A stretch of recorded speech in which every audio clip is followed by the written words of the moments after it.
Hello guys, this is Fauzia here. तो आज मैं आ गई हूँ एक नई कंपनी के एनालिसिस के साथ जिसका नाम है national aluminium company, Nelco company, जिसका नाम आपने सुना ही होगा, जो कि बहुत ही बेहतरीन कंपनी, फेमस कंपनी है, जानी मानी कंपनी है, गवर्नमेंट कंपनी में से एक है। तो ये कंपनी का स्टॉक हमने क्यों लिया, क्यों इसका एनालाइज कर रहे हैं, क्या रीज़न है, में इन्वेस्टमेंट करना चाहिए नहीं, एक के बाद एक हम सब इसका एनालाइज करेंगे, फंडामेंटल्स वगैरह देखेंगे, उसके बाद हम डिसीजन लेंगे कि हमें इसमें इन्वेस्टमेंट करना है कि नहीं। तो सबसे पहले देखेंगे ये कंपनी कौन से सेक्टर में आती है। जैसे कि इसके नाम से ही समझ में आता है एल्युमिनियम, तो ये मेटल सेक्टर की कंपनी है। तो इसका काम देखते हैं। ये कंपनी एल्युमिनियम बनाती है, जो कि इंडिया के एक बिगेस्ट कंपनी, गवर्नमेंट कंपनी में से एक है, जो माइनिंग, रिफाइनिंग और एल्युमिनियम स्मेल्टिंग का काम करती है। और ये गवर्नमेंट के टॉप लेवल कंपनी में से भी एक कंपनी है। जैसे कि इसका इतना बड़ा पोजीशन है, तो डेफिनेटली इसके काम भी बहुत अच्छे होंगे, इसके फंडामेंटल्स भी अच्छे होंगे, अच्छा खासा प्रॉफिट भी कमाती होगी। तो एक के बाद हम एक देखेंगे। तो अब इसकी बात करते हैं फंडामेंटल की। तो फंडामेंटल में सबसे पहले इसका मार्केट कैप देखते हैं, जो कि 47,000 करोड़ से ज़्यादा है, जो कि बहुत ही अच्छी बात है। मतलब कि इसके पास पैसा भर भर के है। इसका पी रेशो 7.74 है, अंडर वैल्यू है, बहुत ठीक है, ओके है। इसका प्राइस 250 चल रहा है, जैसे कि वैल्यूएबल स्टेबल प्राइस है, ज़्यादा कम ना ज़्यादा प्राइस भी नहीं है, जो कि सही प्राइस है। हम इसमें इन्वेस्ट मतलब कि हम ले सकते हैं। और ये सबसे अच्छी बात ये है कि ये कंपनी डिविडेंड दे रही है, जो कि 4% डिविडेंड है, जो कि बहुत ही प्लस पॉइंट है ये कंपनी का। जैसे कि जो कंपनी डिविडेंड देती है, हमें उसमें कूद पड़ना है, क्योंकि कंपनी डिविडेंड जब देती है तब उसको ज़्यादा एक्स्ट्रा प्रॉफिट होता है, तभी वो डिविडेंड देती है। तो इसके लिए ये कंपनी को यहीं से समझ में आ रहा है कि ये कंपनी को अच्छा खासा प्रॉफिट हो रहा है, इसलिए ये क्या कर रही है, डिविडेंड दे रही है, जो कि 4% है। बहुत ही बेहतरीन बात है इसकी। इसका डेब्ट टू इक्विटी जो है ज़ीरो है। यहीं पे हमें पता चल जाता है ज़ीरो है, मतलब कि हमें इसमें इन्वेस्टमेंट करना चाहिए। इसकी सेल्स की बात की जाए तो सेल्स इसका बढ़ रहा है, इंक्रीज़ हो रहा है। ईपीएस अर्निंग पर शेयर इसका 7.79 है, जो कि बहुत ही अच्छा है। हर साल इसका बढ़ता हुआ हमें यहाँ पर दिखाई दे रहा है, जो कि बहुत ही प्लस पॉइंट हमें यहाँ पर मिला है। इसका प्रॉफिट एंड लॉस की बात की जाए तो प्रॉफिट एंड लॉस ओवरऑल हमें अच्छा खासा बढ़ता हुआ नज़र आ रहा है। मतलब कि ये ग्रो कर रही है, अपनी सेल्स बढ़ा रही है। जो कंपनी सेल्स बढ़ा रही है तो बहुत ही अच्छी बात है, मतलब कि वो अपना काम अच्छा कर रही है, एक्सपांड कर रही है, तो हमें इसमें ले सकते हैं। इसके फंडामेंटल हमें यहाँ पर ठीक लगे। बट इसके बैलेंस शीट भी हमें देखना है यहाँ पर कि जो इक्विटी है, इक्विटी सेम है, ज़्यादा बड़ा घटा नहीं है, ठीक है। रिज़र्व इसके बढ़ रहे हैं, रिज़र्व बढ़ा रही है, मतलब कि इसके पास पैसा भर भर कर आ रहा है, इसका पैसा बच रहा है, तो जो कि बहुत ही अच्छी बात है यहाँ पर। इसका जो शॉर्ट टर्म लोन था इसने कम कर दिया है, लॉन्ग टर्म है बट अभी शॉर्ट टर्म इसने कम कर दिया है। मतलब कि आगे जाकर ये जो भी लोन है, इसकी लायबिलिटीज़ है, वो भी ये इसको ख़त्म कर देगी। इसके एसेट्स कम हो रहे हैं बट इसके सेल्स हमें यहाँ पर बढ़ते हुए दिख रहे हैं। एसेट्स कम हो रहे हैं मतलब कंपनी एक्सपांड, तो यहाँ पर हमें डाउट हो सकता है कि लेना है या नहीं। बट हमें यहाँ पर एक पॉइंट दिखता है कि सेल्स बढ़ रहे हैं, मतलब कि कंपनी काम कर रही है, उसको प्रॉफिट हो रहा है, तो ये हमारे लिए सही है। बैलेंस शीट की बात की जाए ओवरऑल तो बहुत ही बेहतरीन बैलेंस शीट है इसकी, अच्छा खासा इसमें भी हमें इंक्रीजिंग दिख रहा है सब। इसका कैश फ्लो देखेंगे तो इसका कैश फ्लो हमें पॉजिटिव देखने को मिल रहा है, जो कि बहुत अच्छी बात है। मतलब कि इसके पास पैसा अदर एक्टिविटीज़ करने के बाद, कॉस्ट वगैरह निकालने के बाद भी इसके पास पैसा बच रहा है, जो कि बहुत ही प्लस पॉइंट है ये कंपनी का, क्योंकि कैश फ्लो बहुत इंपॉर्टेंट है। अगर कैश फ्लो पॉजिटिव है मतलब कि कंपनी बहुत ही अच्छी है, इसके फंडामेंटल फाइनेंशियल लेवल पर बहुत ही स्ट्रॉन्ग ये देखने को हमें मिल रही है। इसके प्रमोटर भी हमें 51% है, और क्या चाहिए हमें इसमें, इसके 51 प्रमोटर है।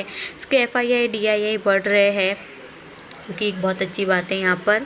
तो ओवरऑल फंडामेंटल की बात की जाए तो बहुत ही बेहतरीन फंडामेंटल है इसके, बहुत ही स्ट्रॉन्ग हमें यहाँ पर देखने को मिल रहे हैं। फंडामेंटल तो हमें अच्छा लगा, बट क्या इसके प्रोजेक्ट्स अच्छे हैं, इसके अकॉर्डिंग हमें लेना चाहिए या नहीं, तो उसके बाद हम ये एनालाइज करेंगे। तो इसके ऑनगोइंग प्रोजेक्ट की बात की जाए तो नेल्को अपनी एल्युमिनियम बनाने वाली रिफाइनरी को बढ़ा रही है ताकि कंपनी रोज़ रोज़ ज़्यादा एल्युमिनियम प्रोड्यूस कर सके।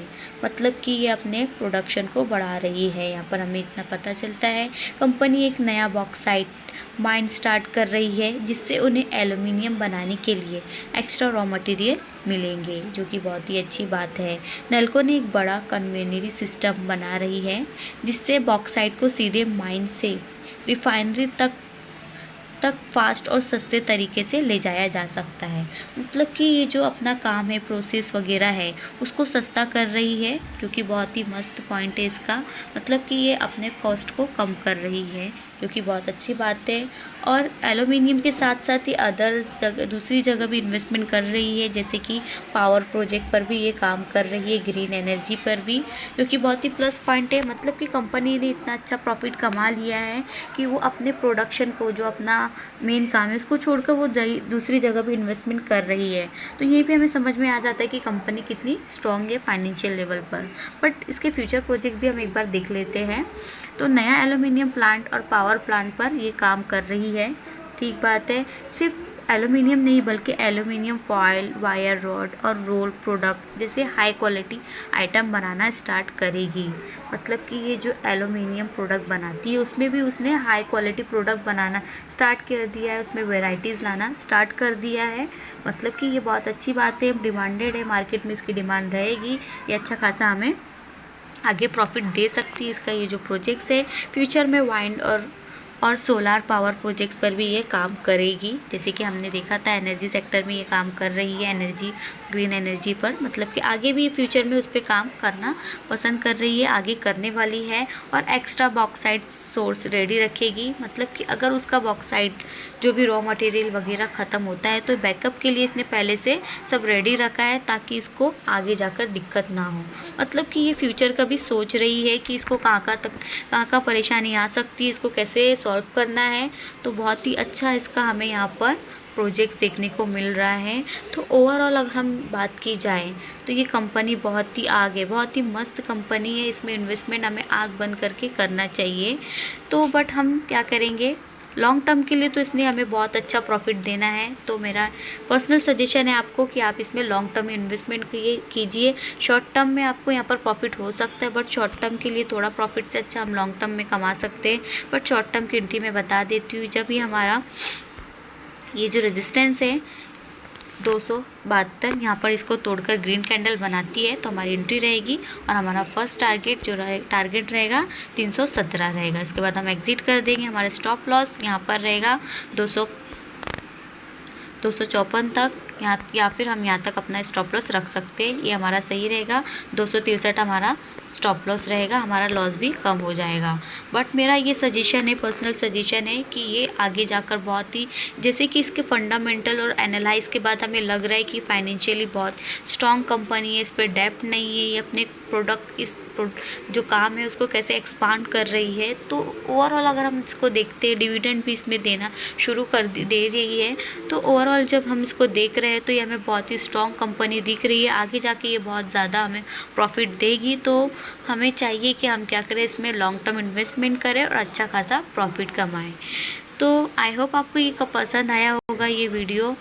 और हाँ, अगर आपको फिर भी इसमें डाउट है तो आप अपने फाइनेंशियल एडवाइज़र से एडवाइस लेकर इसमें इन्वेस्टमेंट कर सकते हैं। आपको अगर लग रहा है ये एंट्री गलत है तो आप मुझे मैसेज कर सकते हो, पर्सनल मैसेज करके पूछ सकते हो कि कहाँ से कहाँ तक हमें शॉर्ट टर्म के लिए ये करना चाहिए, ट्रेड करना चाहिए। तो आज के लिए इतना ही था। और अगर आपको वीडियो पसंद आया तो लाइक, शेयर एंड सब्सक्राइब करें।